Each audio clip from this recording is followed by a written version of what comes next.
কিন্তু নবীর জামানার মানুষ যেভাবে নবীকে মানত, আমরা কতটা মানতে পারি তাদের সাথে তুলনা করব না। তবে আমাদের মানার মধ্যে কোনো ত্রুটি আছে বলে দেখতে পাই না।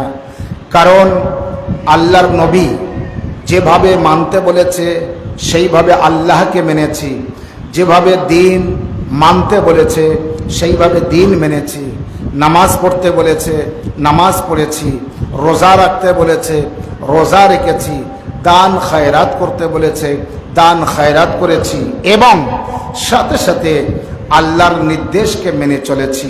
ওয়াবিল ওয়ালিদাইনে ইহসানা, মা এবং বাপের সাথে ভালো ব্যবহার করো, মা ও বাপের সাথে নেকি করো, অন্যায় করা যাবে না, অপরাধ করা যাবে না, ঝগড়া করা যাবে না, ঝামেলা করা যাবে না, খারাপ বলা যাবে না, কটু কথা বলা যাবে না, রাগানো যাবে না, বেফাস কথা বলা যাবে না, এবং অযত্নে রাখা যাবে না। মা ও বাপকে যত্নে রাখতে হবে যেভাবে মা বাপ আমাদের ছোটবেলায় যত্নে রেখেছিল। সালাম।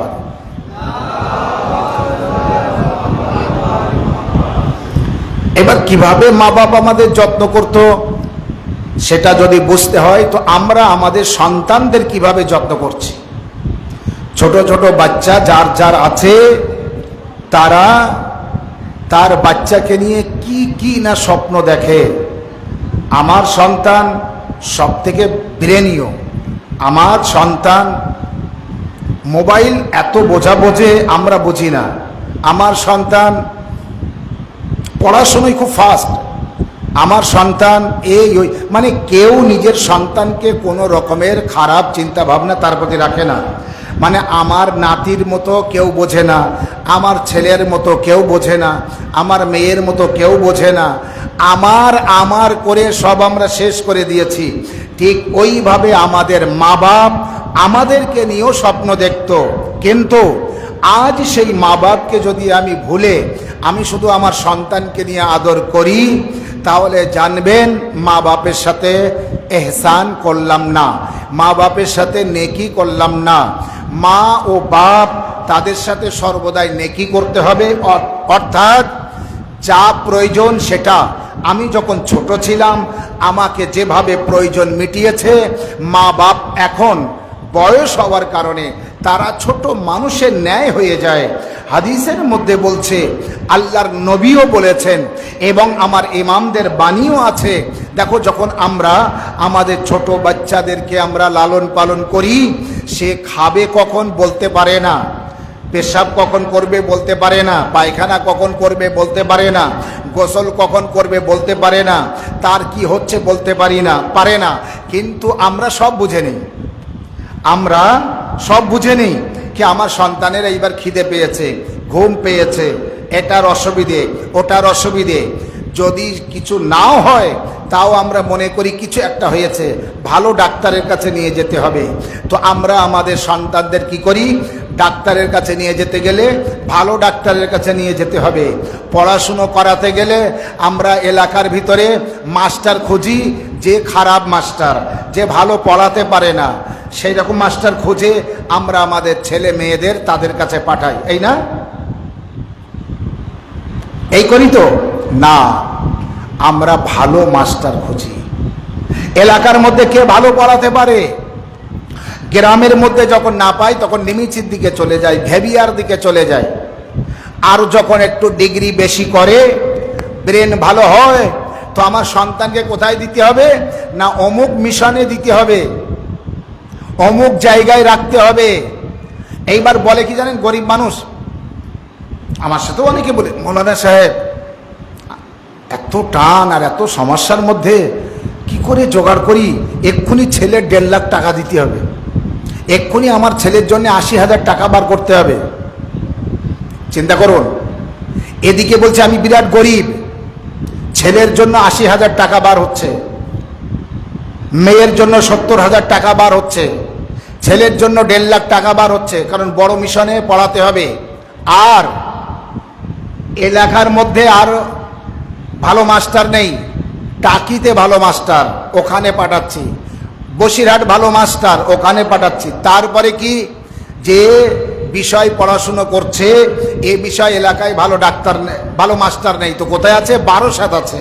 এবার বারাসাতে ঠিক করছি, বারাসাতের স্কুলে ভর্তি করছি। এলাকার স্কুলে কিন্তু আমার ছেলে মেয়েরা আর ভালো পড়াশুনো করতে পারবে না, কারণ এলাকার স্কুল ভালো পড়াশুনো হয় না। তাহলে আমার ছেলেকে কোথায় ভর্তি করছি? বারাসাতের স্কুলে। আর ওখানে ঘর নিচ্ছি, টিউশনি পড়বে ওখানে, ঘরে থাকবে ওখানে, পড়াশুনো করবে ওখানে। তার পিছনে মাসে বছরে 1 লাখ 1.5 লাখ টাকার উপরে খরচ। আমি বলো গরিব মানুষ, কিন্তু আমার ছেলেকে নিয়ে কি স্বপ্ন দেখছি দেখেছেন? ঠিক আমাদের পিতামাতা আমাদের নিয়ে ওই রকম স্বপ্ন দেখত। এখন আমরা বাইক চেপে আমাদের সন্তানদের ডাক্তারের কাছে নিয়ে যাই, 4 হুইলারে করে নিয়ে যায়, 4 চাকায় করে নিয়ে যায়, কিন্তু আমাদের পিতামাতা আমাদের ডাক্তারের কাছে নিয়ে যেত কাঁধে করে নিয়ে। রাস্তা মাটির রাস্তা, হাঁটু সমান কাদা, সেই কাদা ঠেলে ঘাড়ে করে নিয়ে কেরামত ডাক্তারের কাছে নিয়ে যেত, রাম ডাক্তারের কাছে নিয়ে যেত। এলাকায় তখন ডাক্তার ছিল না। আর তারপরে বকচরার মোড়ে জামাই ডাক্তার আসলো। এইভাবে এই সমস্ত ডাক্তারদের কাছে নিয়ে যাবে আমাদের পিতামাতা।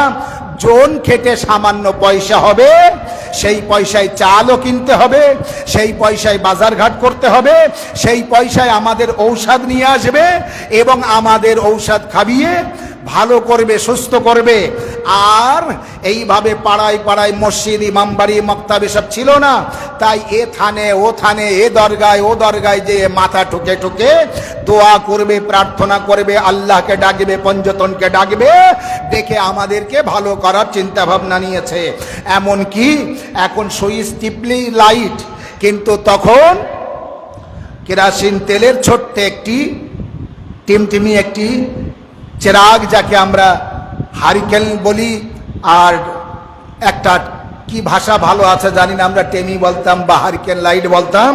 এইটা জ্বালিয়ে সারা রাত মাথার ধারে বসিয়ে ঠান্ডা পানি একটা পাত্রে নিয়ে শুধু কপালে পটি করে দেবে বারবার। ছেলের প্রচন্ড জ্বর, মা বাপ সারা রাত আমরা জেগে যেভাবে আমাদের সন্তানদের জন্য না কষ্ট করি, এর থেকে কয়েক গুণ বেশি কষ্ট আমাদের পিতামাতা আমাদের জন্য করেছে।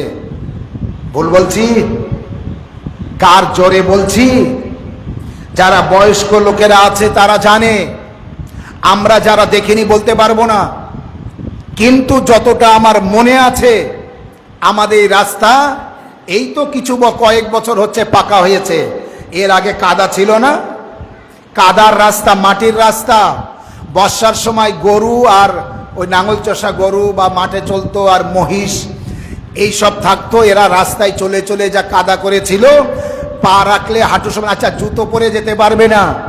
তো এই মতো অবস্থায় আমাদের পিতামাতা আমাদেরকে মানুষের মতো মানুষ করে ছেড়ে দিয়ে গিয়েছে। এখন আমরা, এমন কোনো মানুষ নেই পকেটে টাকা নেই, এমন কোনো মানুষ নেই তার মোবাইল নেই, এমন কোনো মানুষ নেই তার ইনকাম সোর্স ভালো নেই, সব ভালো আছে। কিন্তু যে পিতামাতা আমাদের জন্য এত কষ্ট করেছে, আমাদের মানুষ করার জন্য, আমাদের জন্য সারা রাত জেগেছে, সেই পিতামাতার কথা আমরা ভুলে গিয়েছি। অনেক সন্তান আছে না মায়ের খবর নেয়, না বাপের খবর নেয়। যে সন্তান বাপের খবর নেয় না, যে সন্তান মাকে দেখাশুনো করে না, বেঁচে থাকলে তার খেদমত করো, আর মারা গেলে তাদের নামে সওয়াব পৌঁছানোর, সওয়াব পাঠানোর ব্যবস্থা করো। এটাই হলো পিতা মাতার সাথে নেকি করা। সালাওয়াত বার মুহাম্মদ ওয়া আলে মুহাম্মদ।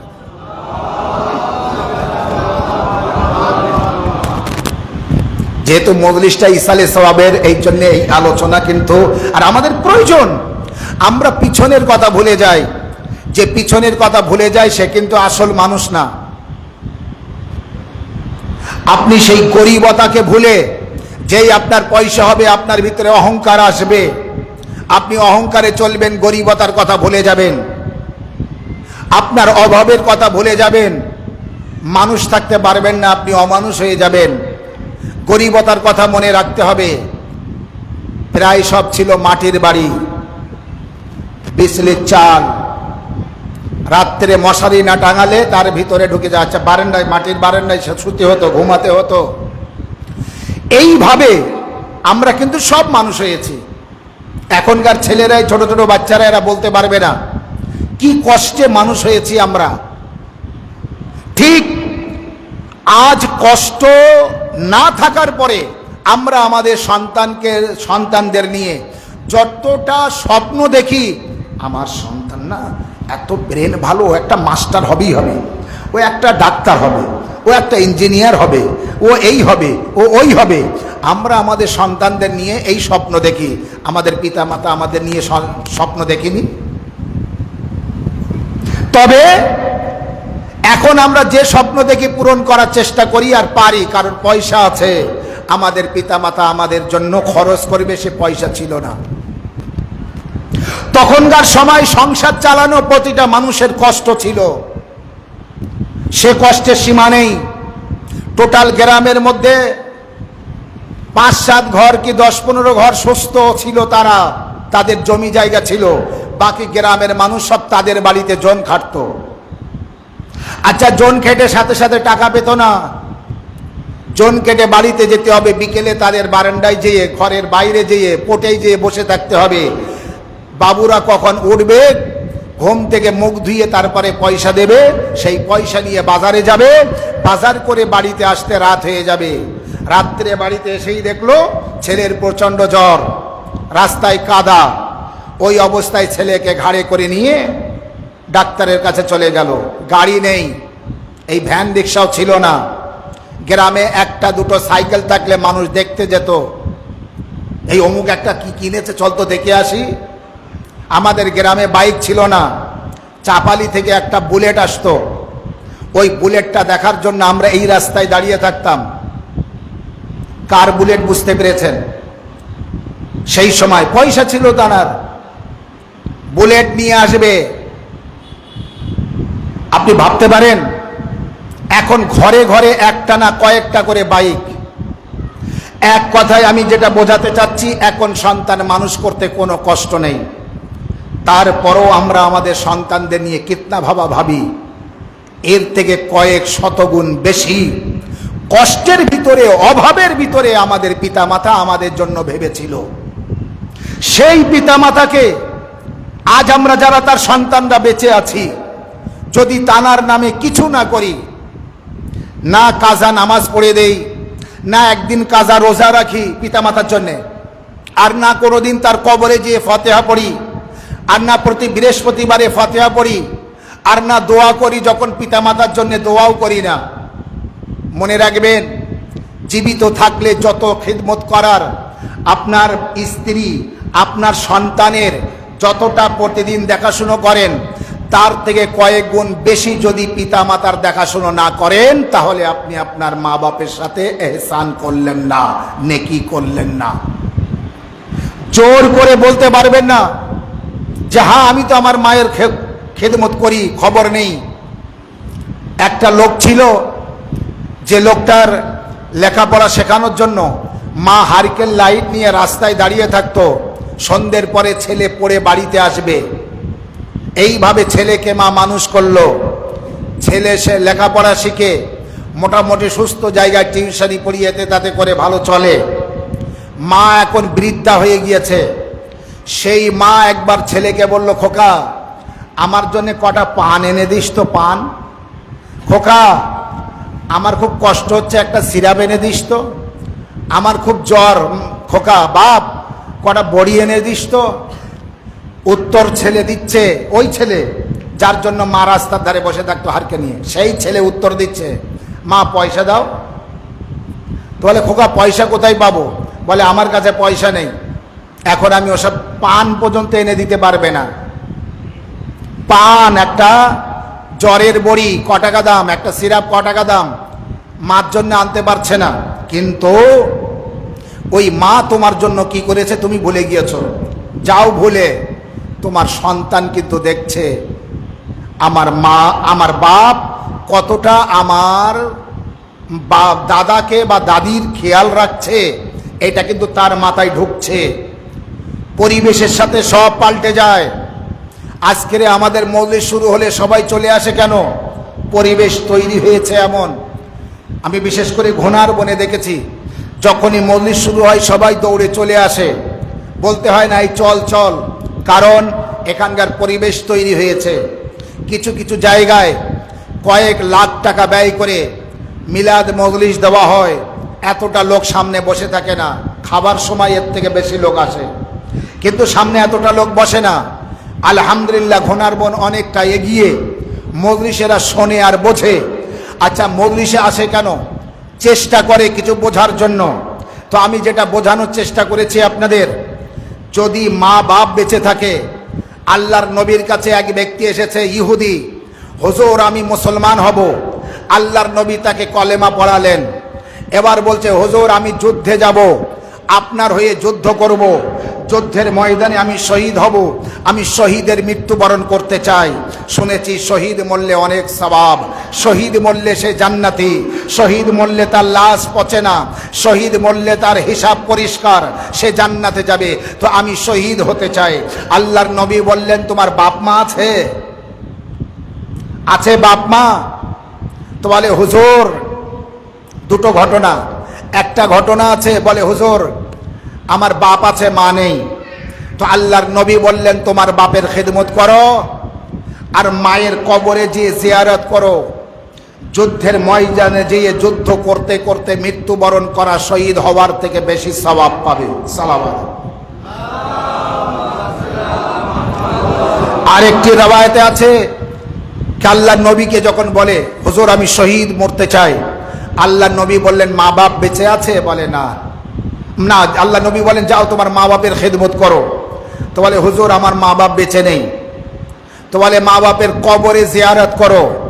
তো বলে আমি ছোট ছিলাম তখন মা বাপ মারা গিয়েছে, কবর কোথায় তাও জানি না।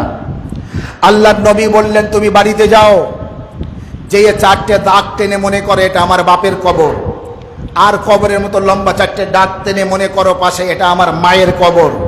প্রতিদিন ওই মার বাপের কবরে জিয়ারত করো, যুদ্ধে যেয়ে শহীদ হওয়ার থেকে বেশি সওয়াব পাবে। সালাওয়াত।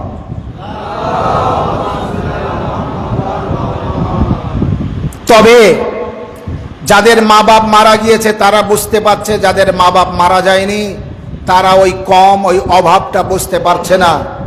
যতক্ষণ আপনার কাছে এই নেয়ামত আছে, মূল্যবান সম্পদ আছে, আমি যে কথা বলছিলাম, তো যত করে এই মূল্যবান সম্পদ আছে খেদমত করুন। এইবার ওই ছেলে কি বলেছিল, মার টাকা নেই আমার কাছে, আমি তোমার ঔষধ আনতে পারছি না আর পান কিনে আনতে পারবো না, টাকা নেই। কিছুক্ষণ পরে মা, আচ্ছা মাকে তো একটা সাইড করে রাখা আছে, মা ওখান থেকে মিটমিট করে দেখছে খোকা বাপ সোনার চাঁদ ছেলে, যার জন্য রাস্তার ধারে বসে থাকতো আমার বাপ খোকা কখন বাড়ি আসবে। আর ঝড় বৃষ্টি হলে তো শুধু চারিদিকে দেখবে কোথায় আছে আমার ছেলে, বাড়ি কখন আসবে। প্রতিটা মা বাপ এটাই করে। আর এখন তো দেখতে হয় না, হ্যালো এই কোথায় আছিস, এই মেঘ হয়েছে তাড়াতাড়ি বাড়িতে আয়, দেখেছেন তাড়াতাড়ি আয়, হ্যালো কোথায় আছিস, এই ওদিকে ঝগড়া হচ্ছে যেন যাস না। কতটা খেয়াল রাখে আপনার মা বাপ আপনার, তো আপনি কতটা খেয়াল রাখছেন আপনার সন্তানের? এতটা খেয়াল, এর থেকে বেশি খেয়াল রাখতো আপনার মা বাপ। তবে এখন ফোন করে আপনি আপনার সন্তানকে ডাকছেন, আপনার মা বাপ সারা পাড়ায় খুঁজে খুঁজে আপনাকে বাড়িতে আনতো, কারণ তখন ফোনের যুগ ছিল না, ফোনের যুগ ছিল না। কোন লাইন, তারপরে কি ছেলের কাছে ফোন না থাকলো অন্য কারোর তার বন্ধুর কাছে ফোন করছে, ওখানে দেখতো ও আছে, হ্যাঁ আছে, এই শিগগির ওকে বাড়ি পাঠিয়ে দে। সব দিক দিয়ে আমরা আমাদের সন্তানদের সেফটিতে রাখছি। ওই বুড়ি মা দেখলো তার ছেলে বাজার থেকে ফিরে আসলো, হাত ভর্তি প্যাকেট ভর্তি, জরি পেপার পলিথিনে ভর্তি বিস্কুটের প্যাকেট, বোর জন্য শাড়ি, সন্তানদের জন্য বিভিন্ন প্রকারের খাবার, আইসক্রিম, লস্যি, দই, আর কি কি বলবো, বিস্কুট, চা, সব নিয়ে ছেলে ঘরে ঢুকছে আর মা মিট মিট মিট মিট করে দেখছে। ওই মার আত্মা কষ্ট, ওই মার মনে কষ্ট পেল না? ওই মা যে মিটমিট করে দেখছে, ছেলে একটু আগে বললো আমার কাছে টাকা নেই, এখন ছেলে অতটা বাজার করে বউ আর ছেলে মেয়ের জন্য সব আসলো, মার জন্য কিছু আসলো না। কোরআন পাকের মধ্যে বলিনি যে তোমার স্ত্রীর সাথে নেকি করো, হ্যাঁ স্ত্রীর সাথে সৎ ব্যবহার করো, সন্তানের সাথে সৎ ব্যবহার করো, তাদের সন্তানকে মানুষের মতো মানুষ করো এবং স্বামী স্ত্রী ঝগড়া করো না, শান্তি বজায় রাখো, স্ত্রীকে মারধর করবে না, স্ত্রীকে কটু ভাষা দেবে না, স্ত্রীও স্বামীর সাথে কথা কাটাকাটি করবে না, এসব নিজের জায়গায়। কিন্তু মা বাপের সাথে নেকি যে করতে বলেছে, ইয়েতিমের সাথে নেকি করতে বলেছে, ফকির মিসকিনের সাথে নেকি করতে বলেছে, কোরআনের ওই আয়াতে আছে। আপনি কার সাথে নেকি করছেন? আপনার স্ত্রীর সাথে, আপনার সন্তানের সাথে, আপনার বন্ধুদের সাথে। বন্ধু বলল হ্যালো, হ্যাঁ ওই 5,000 টাকা লাগবে, একটু নিয়ে আয় তো, আমার ফোনপে মেরে দে, সাথে সাথে মেরে দিলাম। কিন্তু মায়ের জন্য ঔষধ জুটলো না, মায়ের জন্য একটা শাড়ি জুটলো না, মায়ের পাশে যেয়ে বসলাম না। একটা যুবক ছেলের মৃত্যুতে কষ্ট হচ্ছে, লোকজন ভিড় করেছে, কিন্তু তার তোলা আচার খাচ্ছে, একবার শরীর ফুলে যায়, একবার নিচেই নামে, এত যন্ত্রণা হচ্ছে, মরেও না বাঁচেও না। গ্রামের লোক অতিষ্ঠ ধরছে, দোয়াদানি কোরআন পড়া সব চলছে। যখন কোনো কাজ হচ্ছে না, আল্লাহর নবী রাস্তা দিয়ে যাচ্ছিলেন, জিজ্ঞাসা করলেন এখানে এতটা লোক কেন? বলে এই বাড়ির যুবক ছেলে, তার কি হয়েছে? শরীর খুব খারাপ, সে আর মনে হয় বাঁচবে না, তার খুব মৃত্যুতে কষ্ট হচ্ছে। এবার আল্লাহর নবী গেলেন, যাওয়ার পরে দেখলেন যে তার মাথার ধারে একজন মহিলা বসে আছে, আর আল্লাহর নবী দেখছে সবাই দোয়া করছে, কিন্তু সে ছটপট করছে, তার প্রচন্ড কষ্ট হচ্ছে। আল্লাহর নবী বললেন যে আমি, আল্লাহর নবী দোয়া করলেন, আল্লাহ এর যদি মৃত্যু দাও তো তাড়াতাড়ি মৃত্যু দিয়ে দাও, আর যদি ভালো করতে হয় তো ভালো করে দাও। আল্লাহর নবীর দোয়া করার করলেন, তারপরেও কাজ হলো না। আল্লাহর নবী তখন জিজ্ঞাসা করলেন এর মা বাপ বেঁচে আছে? তো বলে না, বাপ মারা গিয়েছে, মা বেঁচে আছে। তো বলে এর মা কোথায়? তো বলে ওই মাথার ধারে যিনি বসে আছেন ওই হচ্ছে ওনার মা, মাথার ধারে যিনি বসে আছেন ওই হচ্ছে ওনার মা। আল্লাহ রসুল তার মাকে বললেন যে তুমি তোমার ছেলের প্রতি সন্তুষ্ট আছো? তখন মা বলল, আমার ছেলে একদিন আমার বেফাস কথা বলেছিল, আমাকে খুব কষ্ট দিয়েছিল, আমাকে খুব আঘাত দিয়েছিল, সেই দিন থেকে আমার ছেলের প্রতি আমি রেগে আছি, সেই দিন থেকে আমার ছেলের প্রতি আমি অসন্তুষ্ট আছি। তো বলে তোমার ছেলেকে মাফ করে দিয়েছো? বলে না, আজও মাফ করিনি। তো বলে মাথার ধারে বসে আছো? বলে বসে আছি, আমার ছেলের কষ্ট হচ্ছে, দেখে সহ্য করতে পারছি না, তাই মাথার ধারে বসে আছি। আল্লাহর নবী তার মাকে বললেন কে আপনি তো মায়ের মতো, ওরও মা আমারও মা, তো আপনি একটা কাজ করুন, আপনার সন্তানকে ক্ষমা করে দিন, আপনার সন্তানকে মাফ করে দিন। তখন সেই মহিলা বলছে, আচ্ছা ঠিক আছে, আমি আমার মন থেকে আমার ছেলেকে মাফ করে দিলাম। আল্লাহ রসুল ওখান থেকে চলে যাচ্ছিলেন, রাস্তায় উঠতে পারিনি, কান্নাকাটি শুরু। হুজুর দাঁড়িয়ে জিজ্ঞাসা করলেন কি হলো? বলে সে এবার শান্ত হয়ে গিয়েছে, ঠান্ডা হয়ে গিয়েছে। কি না, মারা গিয়েছে। তার যে কষ্ট হচ্ছিল সেই কষ্টটা দূর হলো। কিসের কারণে? তার মা তাকে ক্ষমা করে দিয়েছে, তার মা তাকে মাফ করে দিয়েছে, তাই আল্লাহ তার এবার শান্তি ফিরিয়ে দিয়েছে। সালাম আলাইকুম। বোঝা গেল? সবসময় বুঝবেন না এটাই কি আমি খুব ভালো বুঝি, আমি বেশি বুঝি, আমার বুদ্ধি আছে, আমার অর্থ আছে। পৃথিবীর মধ্যে সব থেকে বেশি অর্থ যার ছিল তার নাম কারুন। কি নাম? পৃথিবীর মধ্যে সব থেকে বেশি যার অর্থ ছিল তার নাম কারুন। কি নাম? কারুন। কারুন যদি মনে করতো সারা পৃথিবী কিনে ফেলবো তো কিনতে পারত, এত টাকা। কিন্তু তাকে যখন জিজ্ঞাসা করা হয়েছিল তোমার এই অর্থ, আল্লাহ সত্যি তোমার কত অর্থ দিয়েছে, সাথে সাথে কারুন ওই কথাকে অস্বীকার করলো আর বলল আমার অর্থ আমার কারণে হয়েছে, আল্লাহ দেবে তাই হবে? এ তো আমার সঞ্চয় করতে হয়েছে, আমার হাসিল করতে হয়েছে। আল্লাহ বলে তবে এবার তুই দেখ, কারুনকে জীবিত অবস্থায় ওই জায়গায় মাটির ভিতরে চলে গেল। কারুনকে এমনি এইভাবে শুয়ে পড়ে মারা গিয়েছে, মাটি না, জীবিত অবস্থায় ওইভাবে পুঁতে ফেলা হলো আল্লাহর তরফ থেকে। কারুন মাটির মধ্যে ফেটে গেল, চলে গেল, বন্ধ হয়ে গেল, ধস নামলো। যা বাবা কারুন, তোর অর্থ এইবার কোথায়? যা তোর অর্থকে বল তোকে বাঁচাতে। অতএব কোনোদিন মনে করবেন না যে অর্থ আমার কাছে অনেক হয়েছে, টাকা আমার কাছে অনেক হয়েছে। একজন সুফি বাবা, সুফি বাবা বোঝেন কাদের বলে? সুফি দরবেশ টাইপের, যারা সাদা ধুতি জামা পরে, সাদা লুঙ্গি বা পাঞ্জাবি পরে দরবেশ হয়ে থাকে এবং আল্লাহ আল্লাহ করতে থাকে, খুব আল্লাহওয়ালা, তাদেরকে বলা হয় সুফি। তো এক ধরনের আচ্ছা সুফি মাযহাবও আছে। এই সুফি এরা কিন্তু আল্লাহওয়ালা।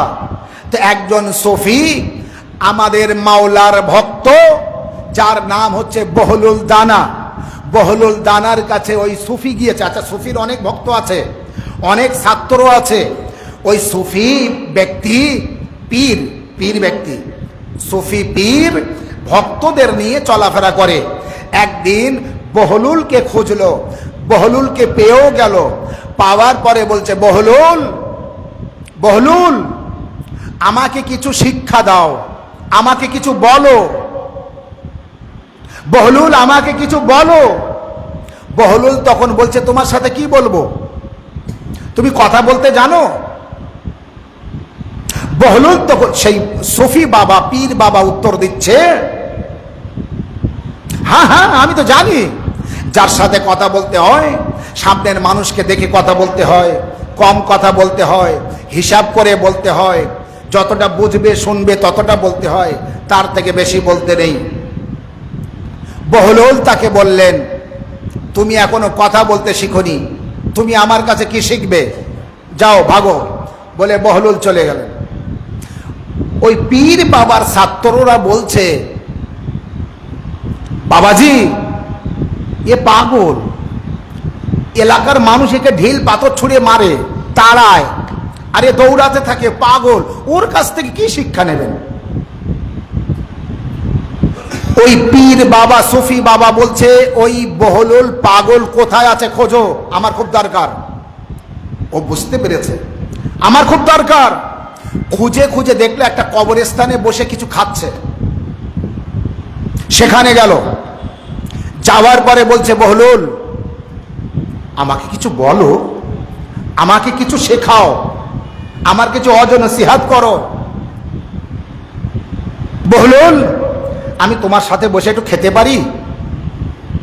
বহলুল তখন বলছে, হ্যাঁ খেতে পারো, কিন্তু তুমি জানো কিভাবে খেতে হয়, খাবার নিয়ম কানুন জানো? তখন সুফি বাবা বলছে, ওই পীর বাবা বলছে, হ্যাঁ হ্যাঁ আমি জানি, খাবার খুব সুন্দর করে মাখিয়ে নরম করে খেতে হয়, 20 বার চিবিয়ে খেতে হয়, ছোট ছোট করে গালে তুলে খেতে হয়, এইভাবে বোঝাচ্ছেন। বহলুল তখন বলছে ওই পীর বাবাকে,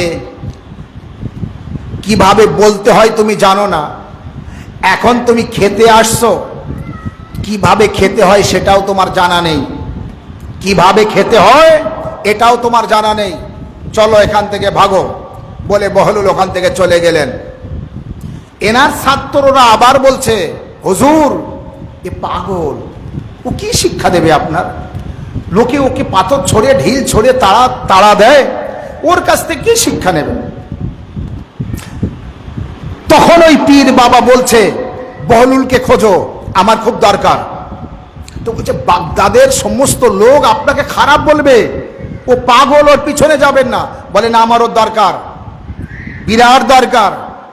খুঁজতে খুঁজতে আবারও একটি কবরস্থানের পাশে যেয়ে পেয়ে গেলেন বহলুল একা এক জায়গায় বসে আছে, কিছু ঢিল পাথর ছুড়িয়ে এদিকে মারছে ওদিকে, যেরকম পাগলেরা করে।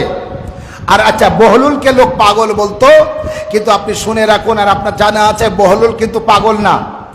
আর বহলুল কিন্তু পাগল ছিলেন না। ওই জামানার সব থেকে বড় মুস্তাহিদ, বড় জ্ঞানী ব্যক্তি পাবলিকের মধ্যে ইমাম আলাইহিস সালামের কথা মতো বহলুল পাগলপানা করতেন, ইচ্ছা করে পাগল হয়ে চলতেন, কিন্তু বহলুলের মতো শিক্ষিত ব্যক্তি ওই জামানায় কেউ ছিল না। বহলুল যদি সাধারণ ভালো শিক্ষিত মানুষ হয়ে থাকতো, তাহলে বহলুলকে জেলের ভিতরে বন্দি রাখতো আর মেরে ফেলতো জালিম বাদশাহ। তাই বহলুল পাগলপানা হয়ে চলতেন। খুঁজে খুঁজে বহলুলকে পেয়ে গেলেন। পাওয়ার পরে এইবার এই সুফি পীর বাবা বলছে, বহলুল শুনবেন এইবার, বহলুল বহলুল আমি মূর্খ ব্যক্তি, এতক্ষণ যা বলেছেন উত্তর পাবেন এইবার, আমি মূর্খ ব্যক্তি, আমাকে কিছু শিক্ষা দাও না। আমাকে কিছু ওয়াজ ও নসিহত করো না। তখন বহলুল বলছে, তাহলে তুমি বসো,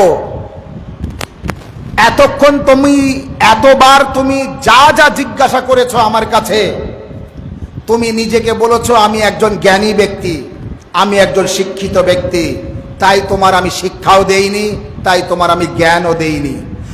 আজ তুমি স্বীকার করলে যে আমি এক মূর্খ ব্যক্তি।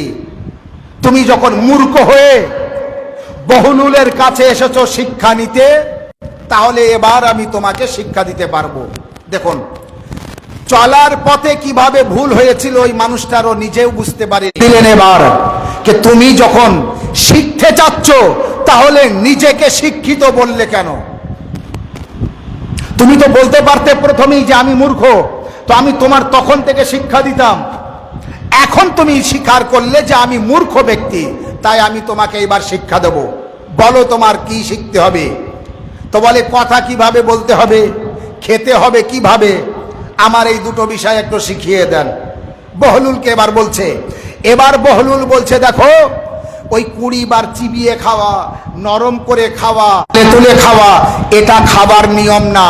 খাবার নিয়ম হচ্ছে এটাই যে তুমি যেটা খাবে প্রথমে দেখো ওইটা হালাল না হারাম। সালাওয়াত মুহাম্মদ ওয়া আলাইহি।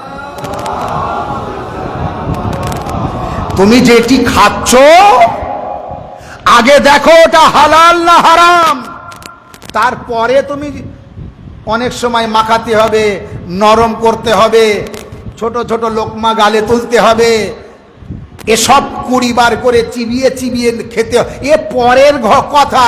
আগে ওটা হালাল না হারাম।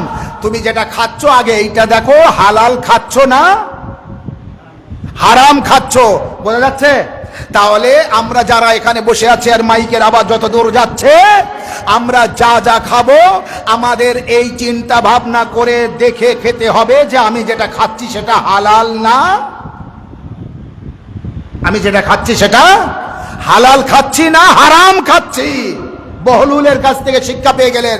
যেই বললেন বহলুল, তখন ওই পীর বাবা সুফি বাবা বলছে, ওহ একদম সুন্দর নসিহত আমি পেয়ে গেছি, বাস আমি বুঝতে পেরেছি খাবার আদব কাকে বলে। আচ্ছা বহলুল আরো একটু ওয়াজ নসিহত করো। আচ্ছা, দ্বিতীয়বার কি জানতে চেয়েছিল? প্রথমবার জানতে চেয়েছিল কথা, দ্বিতীয়বার জানতে চেয়েছিল খাবার। তো খাবারের উত্তরটা দিয়ে দিয়েছেন। কথার উত্তর বলে, তুমি যে বলছিলে না যে কথা কম বলতে হবে, সামনের লোককে দেখে কথা বলতে হবে, সে যতটা শুনবে বুঝবে ততটা বলতে হবে, হ্যাঁ ছোট ছোট করে বলতে হবে। বহলুল বললেন ও সব পরে, ওগুলো তো অবশ্যই, কিন্তু ও সব পরে। আগে তুমি যা বলছো, তুমি আগে এটা দেখো তোমার ওই কথায় আল্লাহ রাজি আছে না রাজি নেই। তোমার ওই কথাটা আল্লাহকে সন্তুষ্টি করার জন্য বলছো না বান্দার সন্তুষ্টি করার জন্য বলছো। সালাওয়াত মুহাম্মদ ওয়া আলে মুহাম্মদ। আল্লাহকে রাজি রাখার জন্য সন্তুষ্ট করার জন্য বলছো না মানুষকে সন্তুষ্ট করার জন্য বলছো? তখন সুফি ওই পীর বাবা বললেন, বহলুল সত্যিকারের আমি এবার ওয়াজ ও নসিহত তোমার কাছ থেকে পেয়ে গিয়েছি যে যখনই কোনো কথা বলতে হবে দেখতে হবে আমার এই কথা আল্লাহকে রাজি করার জন্য বলছি, সন্তুষ্ট রাখার জন্য বলছি, না মানুষকে সন্তুষ্ট রাখার জন্য বলছি। যদি মানুষকে সন্তুষ্ট রাখার জন্য বলি তাহলে আল্লাহ নারাজ, আর যদি আল্লাহকে সন্তুষ্ট রাখার জন্য বলি তাহলে সবাই সন্তুষ্ট থাকবে, কারণ আল্লাহর মর্জি কেউ অমান্য করতে পারে না। তাহলে এই দুটো ওয়াজ ও নসিহত যখন পেয়ে গেলেন, তখন পীর বাবা বলছে এবার আমি আমার ছাত্রদের শিক্ষা দিতে পারবো যে খেতে গেলে আগে দেখতে হবে হালাল না হারাম, আর বলতে গেলে কথা বলতে গেলে দেখতে হবে আল্লাহকে সন্তুষ্ট করার জন্য বলছি না মানুষকে সন্তুষ্ট করার জন্য বলছি। সালাওয়াত মুহাম্মদ ওয়া আলে মুহাম্মদ। আর না, এবার একটু মুসাহিবে যাব, মজলিসকে সমাপ্ত করতে হবে ইনশাআল্লাহ, কারণ অনেকে একটু শর্টফট করছেন, রাত হয়ে গিয়েছে আর মজলিসও একটু দেরিতে শুরু হয়েছে। যখন দুটো করে মজলিস হবে আরও একটু তাড়াতাড়ি আসবেন, আর একটু তাড়াতাড়ি শুরু করবেন, তাহলে আরও অনেক আলোচনা করা যায়। আমি যে আলোচনা আজকে করার জন্য এসেছিলাম সে আলোচনার বিশেষ করে এখন অর্ধেক বাকি রয়েছে, এজন্য বলতে পারলাম না, সময়ে সাথ দেয় না। কারণ স্বাভাবিক দুটো মজলিস হলে কম সময়ের ভিতরে শেষ করা উচিত। আল্লাহ আপনাদের তৌফিক দিক, ভালো রাখুক, সুস্থ রাখুক। সবসময় এটাই মনে রাখবেন, শক্তি সারা জীবন এক থাকবে না, অর্থ সারা জীবন এক থাকবে না, কিন্তু ক্ষয় আছে, শেষ হবে। তবে ওয়াবিল ওয়ালিদাইনি ইহসানা, পিতা মাতার সাথে নেকি করো। যারা মা বাপের সাথে নেকি করবে মৃত্যুর আগেও দেখতে পাবে, হাসরের ময়দানে অফুরন্ত নেমাত আল্লাহর তরফ থেকে নেকি ও সওয়াব সে পাবে। তাই যদি আপনার মা বাপ বেঁচে থাকে তো যত পারেন খিদমত করুন, দিনে একবার, রাত্রে একবার, কমস কম একবার, বারে বারে না পারেন, দূরে থাকে মা বাপ তো কমস কম রাত্রে সবার আগে একবার মায়ের মুখটা দেখে শোবেন, কেমন অবস্থায় আছে, কি হালে আছে। মাথার ধারে বসবেন, মায়ের মাথায় হাত দেবেন, মায়ের মুখে হাত দেবেন, মুখটা ডলে মাকে আদর করলেন, যতটা করবেন মায়ের মন থেকে, মুখ থেকে বার হওয়ার দরকার নেই, মায়ের মনে একবার যদি আসে আল্লাহ আমার এই ছেলেকে ভালো রেখো, বড় বড় বিপদ মুসিবত আপনার থেকে দূরে সরে যাবে। কারণ মায়ের দোয়া আসমান পর্যন্ত পৌঁছায়। আর আপনি এটা জানেন যে যখন হযরতে আলী আকবর আলাইহিস সালাম কারবালায় শহীদ হওয়ার জন্য যান, তো আলী আকবরের মা বলেছিলেন উম্মে লায়লা কে, মাওলা আমার ছেলে আকবরকে আর একবার দেখতে চাই, আপনি আমার ছেলেকে আর একবার ফিরিয়ে আনুন। ইমাম হুসাইন আলাইহিস সালাম বলেছিলেন মায়ের দোয়া তাড়াতাড়ি কবুল হয় আল্লাহর দরবারে, অতএব উম্মে লায়লা তুমি দোয়া করো, আল্লাহ তোমার ছেলেকে আবার ফিরত পাঠাবে তোমার দেখার জন্য। উম্মে লায়লা নামাজের পাটে বিছিয়ে দোয়া করছিলেন, এর মধ্যে হযরতে আলী একবার ফিরে আসলেন। ফিরে এসে বাপের কাছে বলছিলেন, বাবা জালিমরা যেভাবে আমাদের উপরে আক্রমণ করছে আমি ওদের সাথে লড়াই করছিলাম, কিন্তু একটা বড় বাহাদুর এসেছে, তার সাথে এবার লড়তে হবে, কিন্তু বাবা আমার গলা বড় শুকনো হয়ে আছে, এক ফোঁটা পানি যদি পেতাম তাহলে আমার গলাটা ভিজিয়ে নিতাম। এই যে ঘটনা এই পর্যন্ত বুঝতে পেরেছেন। তারপরে ইমাম হুসাইন আলাইহিস সালাম বলেছিলেন তুমি আমার কাছে তো পানি নেই, আর তুমি তোমার জিহ্বাটা আমার মুখের মধ্যে দাও, দিয়ে আমার গালে আমার মুখে যে রস আছে এটা চুষে নাও। তো এই যে আলী আকবর কোন শহীদ কারবালায় যে দ্বিতীয়বার ফিরে এসে আবার গিয়েছে না, শুধুমাত্র আলী আকবর কারবালায় যে ফিরে এসেছিলেন খিমায় আবার গিয়েছিলেন। এই যে ফিরে এসেছিলেন এটা মায়ের দোয়ায়। কার দোয়ায়? কার দোয়ায়?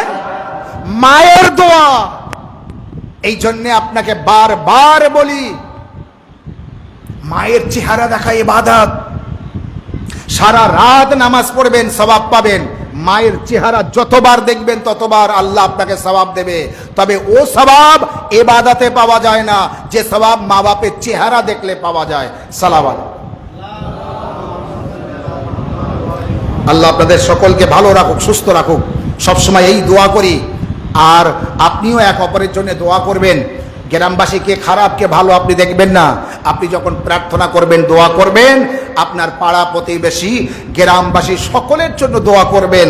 কারণ আল্লাহ ওই ব্যক্তির দোয়া আগে কবুল করে যে ব্যক্তি পাড়া প্রতিবেশীর জন্য আগে দোয়া করে। যে ব্যক্তি শুধুমাত্র নিজের জন্য দোয়া করে তার দোয়াও কবুল হয় না, পাড়া প্রতিবেশীর জন্য সে কিছু চায়নি। তাই আপনার সব সময় পাড়া প্রতিবেশীকে ভালো চাবেন, তাদের সম্পর্কে ভালো মন্তব্য করবেন, তাদের সম্পর্কে ভালো চাবেন। কারণ আল্লাহর নবী যখন যাচ্ছিলেন একদিকে একটা গ্রামে, তো দেখে এক গ্রাম, ওই গ্রামের দিক থেকে একটা লোক আসছে। আল্লাহর নবী ওই লোকটাকে বলেছিলেন, জিজ্ঞাসা করেছিলেন ওই যে গ্রাম থেকে তুমি আসছো ওই গ্রামের মানুষ কেমন বলো তো? সে লোকটা বলেছিল ভালো না। কিছুক্ষণ পরে আর একটা ব্যক্তি আসছে, আল্লাহ নবী জিজ্ঞাসা করলেন ওই গ্রামের লোক কেমন বলো তো? বলে মোটামুটি কিছু ভালো কিছু খারাপ আছে। তৃতীয় আর এক ব্যক্তি আসছে, আল্লাহ নবী তাকে জিজ্ঞাসা করলেন ওই গ্রামের মানুষ কেমন বলো তো? এই লোকটা বলল ওই গ্রামের মানুষ সবাই ভালো মানুষ। সাহাবাই কেরামরা জিজ্ঞাসা করলেন, হুজুর গ্রাম একটা, তিনটে মানুষ তিন রকম বলল কেন? আল্লাহর নবী বললেন, যার মন যেমন ওই গ্রামের সম্পর্কে সে তেমন ধারণা করেছে। যে যার মন কিছু ভালো কিছু খারাপ, সে ওই গ্রামের মানুষদেরকে কিছু ভালো মানুষ কিছু খারাপ মানুষ বলেছে।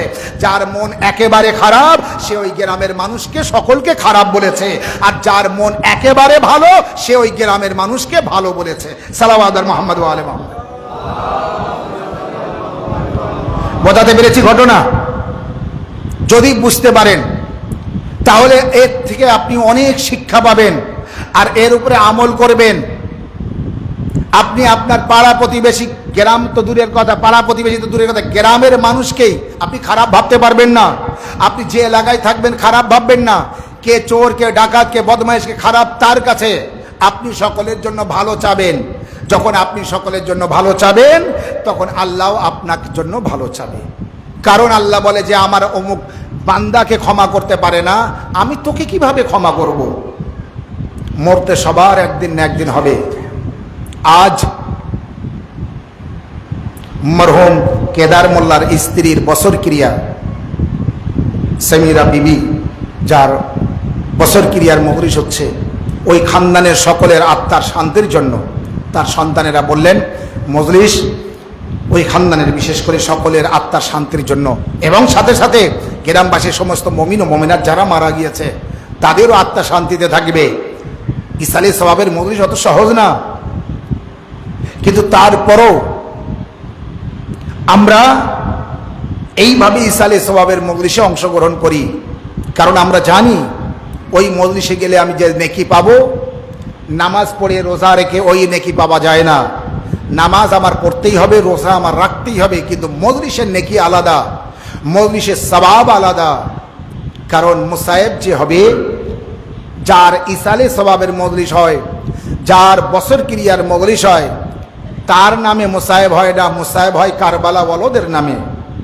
কারবালায় আমার আগে যে মাওলানা সাহেব বলছিলেন, কারবালার মতো মুসিবত পৃথিবীতে আর কোনোদিন কোথাও ঘটেনি আর ঘটবে না। যখনই কারবালার কথা মনে হয় চোখে পানি এসে যায়, মন কাঁদে, তাই চোখ কাঁদে। যার মন কাঁদে না তার চোখ কাঁদে না। আপনি যখন অনুভব করবেন, আপনি যখন কল্পনা করবেন, আপনি যখন চিন্তা ভাবনা করবেন কারবালার জন্য, আল্লাহু আকবার, আল্লাহ আপনাদের নসিব করুক কারবালায় জিয়ারতের। আপনি কারবালায় জিয়ারতে যাবেন তো ওখান থেকে আপনার আসতে মন চাবে না। যখন ভিতর থেকে জিয়ারত করে বাইরে আসবেন তো জায়গায় জায়গায় মনে হবে আমি এখানে বসে থাকি, আর এখান থেকে নড়বো না, এখান থেকে যাব না। কারণ কেমন মরুভূমি ছিল সেই জায়গা এখন জান্নাতের টুকরো। সেই জায়গায় আপনি গেলে বুঝতে পারবেন কত বড় এরিয়া কারবালা। কিন্তু ইমাম হুসাইন আলাইহিস সালাম কারবালার জায়গা, লোকের জায়গায় কারবালা করেননি। নিজে আগে ওখানে নেমে ওই জমিন নিজে খরিদ করলেন, আগে কিনলেন, কিনে যাদের কাছ থেকে কিনেছিলেন তাদের কাছে আবার দান করে দিলেন। আর এই শর্ত দিয়ে দিলেন, এখানে আমাদের কবর হবে, আমাদের কবরে জিয়ারত যারা করতে আসবে তাদের আমাদের কবরের নিশানি বলে দেবে, 3 দিন মেহমান রাখবে, তারা যেন এখানে থাকতে পারে আর আমাদের কবরের, আমাদের রওজার জিয়ারত করতে পারে। এই জন্যে ইসলামকে বাঁচানোর জন্য ইমাম হুসাইন আলাইহিস সালাম কারবালায় একা না, 2 জন না, 72 জন সহ একই দিনে শহীদ হয়ে নানার দিনকে বাঁচালেন। এবং সাথে সাথে বলে দিলেন, বোন জায়নাব, মদিনা থেকে কারবালা পর্যন্ত দায়িত্ব আমার ছিল। কারবালা থেকে শাম, শাম থেকে কারবালা আবার মদিনা, এ দায়িত্ব তোমার উপরে দিয়ে দিলাম। হাজারো বিবি জাইনাব সালামুল্লাহ আলাইহার মুসিবত, বড় মুসিবত, কষ্ট, বড় কষ্ট। যে জাইনাব সালামুল্লাহ আলাইহার দিকে মাওলা গাজী আব্বাস আলমদার একবারের জন্য মাথা উঁচু করে বিবি জাইনাবের দিকে তাকাননি, যে জাইনাবের মাথার চুল কখনো সূর্য দেখতে পায়নি। যখন কুফায় মাওলা আলী থাকতেন ছোট ছোট সন্তানদের নিয়ে, সেই সময় হযরতে যায়েনব সালামুল্লাহ আলাইহার বাজু ধরে, হাত ধরে রাতের অন্ধকারে কুফার ওই ঘরের সামনে ঘোরাতেন। জনাবে যায়েনব জিজ্ঞাসা করতেন, বাবা আমার বাজু ধরে এইভাবে কেন ঘোরান? বিবি মাওলা আলী আলাইহিস সালাম উত্তর দিয়েছিলেন, যায়েনব একদিন এমন আসবে যেদিন তোমার এই বাজুতে দড়ি বাঁধা হবে, আর অনেক রাস্তা তোমাকে হাঁটাবে, অনেক রাস্তা, কারবালা থেকে কুফা, কুফা থেকে শাম তোমাকে হাঁটিয়ে নিয়ে আসবে। যায়েনব তোমার হাঁটার অভ্যাস করিয়ে দিচ্ছি যাতে সেই দিন তুমি হাঁটতে পারো। আর হাতে তোমার বাজুতে আমি ধরেছি এই জন্যে, এই জায়গায় তোমাকে দড়ি দিয়ে বাঁধবে আর চাবুক দিয়ে মারতে মারতে নিয়ে আসবে। আজাদারো সেই দিন আসলো 11ই মহরম সন 61 হিজরি। কারবালা 10ই মহরমে রাতে শামে গরিবায় যখন খিমা জ্বালিয়ে দিল বিবি যায়েনব সালামুল্লাহ আলাইহার, ওই রাতে এক জালিম নেজা মারে জনাবে যায়েনবের মাথায়। কি জন্য মেরেছিল জানেন? জনাবে যায়েনবের মাথার মাকনা অর্থাৎ চাদর কেড়ে নেওয়ার জন্য, যায়েনবকে বেপরদাই করার জন্য বিবি যায়েনবের মাথায় নেজা মারে। যায়েনব পড়ে যান। যখন বিবি যায়েনব ওঠেন তখন দেখে মাথায় চাদর নেই। বিবি যায়েনব সালামুল্লাহ আলাইহা সারা শামে গরিবার রাতে সমস্ত আহলে হারাম দের যারা জীবিত আছে তাদেরকে বাইরে রেখে তাদেরকে পাহারা দিচ্ছিলেন। কখনো মাওলা আলী আসে যায়েনবকে দেখতে, আযরুকুম আল্লাহ, কখনো মা ফাতেমা জাহরা আসে বিবি যায়েনবকে দেখতে। মা ফাতেমা জাহরা চারিদিক দিয়ে কান্নার আওয়াজ আসে। যখন কেউ জিজ্ঞাসা করে তখন উত্তর এটাই দেয়, আমার মা জননী ফাতেমা জাহরা কাঁদছে। হ্যাঁ, আযরুকুম আল্লাহ, আল্লাহ যেন কোনো কষ্ট না দেয় আপনাদের কারবালার কষ্ট ছাড়া। এরপর 11ই মহরমে শিমরে মালুল দড়ি নিয়ে আসে, আহলে হারামকে দড়ি দিয়ে বাঁধে, একের পর এক দড়ি দিয়ে বাঁধে। দড়ি দিয়ে বাঁধার পরে যখন নিয়ে যায় কারবালার উপরে যে যায়েনব নিজেকে ফেলে দেয়। কারবালার জমিন থেকে সামান্য মাংসের টুকরো হাতে তুলে নিয়ে আসমানের দিকে উঁচু করে বলে, আল্লাহ আমি আমার আমানতকে তোমার রাস্তায় কোরবান করে দিয়েছি, আল্লাহ আমার আমানতকে রেখে আমি চলে যাচ্ছি। যায়েনবকে খালি মাথায় চাবুক দিয়ে মারতে মারতে কুফায় নিয়ে যায়। একবার ভাবতে পারেন আপনার গ্রামে যদি কেউ আপনাকে অপমানিত করে কত কষ্ট লাগবে আপনার। যে কুফা যেখানে বিবি যায়েনব শাহজাদি হয়ে থাকতেন সেই কুফায় যায়েনব আজ কয়েদি হয়ে এসেছে।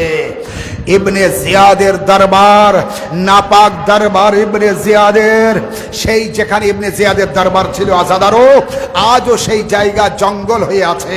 সেখানে কিছু করেনি, মানুষকে দেখানোর জন্য বিবি যায়েনবকে বন্দি রাখা হয়। ইবনে জিয়াদের দরবারে অপমান করা হয়, খালি মাথায় রাখা হয়। যায়েনব বড় কষ্ট পায়। ওখান থেকে ইবনে জিয়াদ আবার রওনা করে দেয় সেই শামে, সিরিয়ায় শামে নিয়ে যাওয়া হয় ইয়েজিদের দরবারে। বিবি যায়েনব কে নিয়ে যখন এই কাফেলাকে ইয়েজিদের দরবারে রাখা হয়েছে, আসাদারও খুব কষ্টের মুসাইব। ইয়েজিদ নিজের সিংহাসনে বসে আছে, নাপাক মালউন লানতি ইয়েজিদ নিজের দরবারে সিংহাসনে বসে আছে। একবার আওয়াজ দেয় ইয়েজিদ, সিম শিমরে মালুনকে বলে সীমারকে। সীমারকে কি বলে? কি আমার সামনে সকলকে হাজির করো। যখন সকলকে ইয়েজিদের সামনে হাজির করা হলো, বিবিদের মাথায় কিন্তু চাদর নেই, চুল দিয়ে মুখ ঢেকে আছে। এমন সময় ছোট্ট একটি মেয়ে একবার একটি পা তোলে আর একটি পা রাখে, একটি পা তোলে আর একটি পা রাখে। বুঝতে পেরেছেন কার কথা বলছি? ইমাম হুসাইন আলাইহিস সালামের সেই ছোট্ট মেয়ে সাকিনা। একবার ইয়েজিদ আওয়াজ দেয়, এই মেয়ে তোমার বাপের নাম কি বলো? সাকিনা কিছু বলে না। এই মেয়ে তোমার নাম কি বলো? সাকিনা কিছু বলে না। একবার বলে, এই মেয়ে তুমি একটা পা তুলছো আর একটা পা রাখছো কেন? কি হয়েছে তোমার বলো? একবার বিমারি কারবালা আওয়াজ দেয়, ইয়াজিদ আমার বোন কথা বলতে পারবে না। যখনই বাপের নাম নিয়েছে আমার বোনের গালে চড় মেরেছে, আমার বোনের পিঠে চাবুক মেরেছে। আমার বোন নাম সাকিনা। বলে এক পা তুলছে আর এক পা রাখছে কেন? বলে এই জন্যে আমার বোনকে যেভাবে টানতে টানতে নিয়ে এসেছে, যখন আমার বোন আর হাঁটতে পারিনি, টানতে টানতে নিয়ে এসেছে। আমার বোনের দুটো পা জখমি হয়ে গিয়েছে, রক্ত ঝরছে, ফুলে গিয়েছে। আমার বোন দাঁড়িয়ে থাকতে পারছে না। একবার ইয়েজিদ এখানেও কষ্ট পেল না। ইয়েজিদ আওয়াজ দিল, আমার সামনে জাইনাবকে নিয়ে আসা হোক। যখন বিবি জাইনাবকে সামনে আনা হলো, ইয়েজিদ বলছে, এ জাইনাব না, আলীর মেয়ে জাইনাবকে নিয়ে এসো। বলে এই তো সেই আলীর মেয়ে জাইনাব। বলে না, আলী ও ফাতেমার মেয়ে, ইমাম হুসাইনের বোন, মদিনার শাহজাদি হযরতে জাইনাবকে নিয়ে আসা হোক। শিমরে মালুন তখন বলছে, এই ইয়াজিদ এই তো সেই জাইনাব। ইয়াজিদ তখন বলতে লাগলো, এই যদি জাইনাব হয়, এর মাথার চুল কেন সাদা, কোমর কেন ভেঙে গিয়েছে? শাহজাদি ছিল জাইনাব, এই হাল কেন হয়েছে? এ তো জাইনাবের দাসী হতে পারে। একবার একটি লাঠির সাহারায় এক বৃদ্ধা সামনে যায়, নাম তার ফিজ্জা। আওয়াজ দেয়, এই ইয়াজিদ নাপাক জালিম ইয়াজিদ, তোর মুখে যেন আমার শাহজাদির নাম নিবি না। আমি তার দাসী আর এই আমার শাহজাদি। হায় একবার ইয়াজিদ বলছে, এই মহিলাকে মারা হোক, এর গর্দান আলাদা করে দেওয়া হোক। তখনই সাথে সাথে 500 হাবশি গোলাম, হাবশি সর্দার, তারা তলোয়ার নিয়ে বিবি ফিজ্জাকে ঘিরে ফেললো। আওয়াজ দিল, ইয়াজিদ আমাদের রাজার মেয়ে ফিজ্জা, তাকে তুমি মারতে পারো না। একবার জাইনাব তখন মদিনার দিকে মুখ করে আওয়াজ দেয়, না না না না, হে না না, দেখো তোমার উম্মতি, না না আমার দাসী ফিজ্জার হেফাজতের জন্য এতটা লোক তাকে ঘিরে দাঁড়িয়েছে। না না, তোমার নওয়াসি জাইনাবের জন্য একটা কেউ বার হলো না। কে জাইনাবকে খালি মাথায় রেখো না।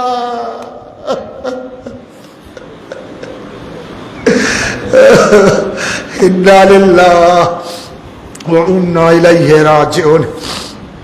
رضا بقضاء وتسليما لأمره وسيعلم الذين ظلموا أي منقلب ينقلبون। পরওয়ারদিগার আমল সে কবুল করে দিও। আল্লাহ আমাদের কোনো কষ্ট দিও না কারবালার কষ্ট ছাড়া, কোনো দুঃখ দিও না কারবালার দুঃখ ছাড়া। আয় আল্লাহ রাব্বুল আলামিন, আমরা এখনই শুনতে পেলাম বিবি জাইনাব সালামুল্লাহ আলাইহার কষ্টের কথা। হযরতে ফিজ্জা শেষ সময় পর্যন্ত কিভাবে হযরতে জাইনাব সালামুল্লাহ আলাইহার হেফাজত করে গিয়েছে। আল্লাহ রাব্বুল আলামিন সেই দুঃখ কষ্টকে যেন আমরা কোনোদিন না ভুলতে পারি।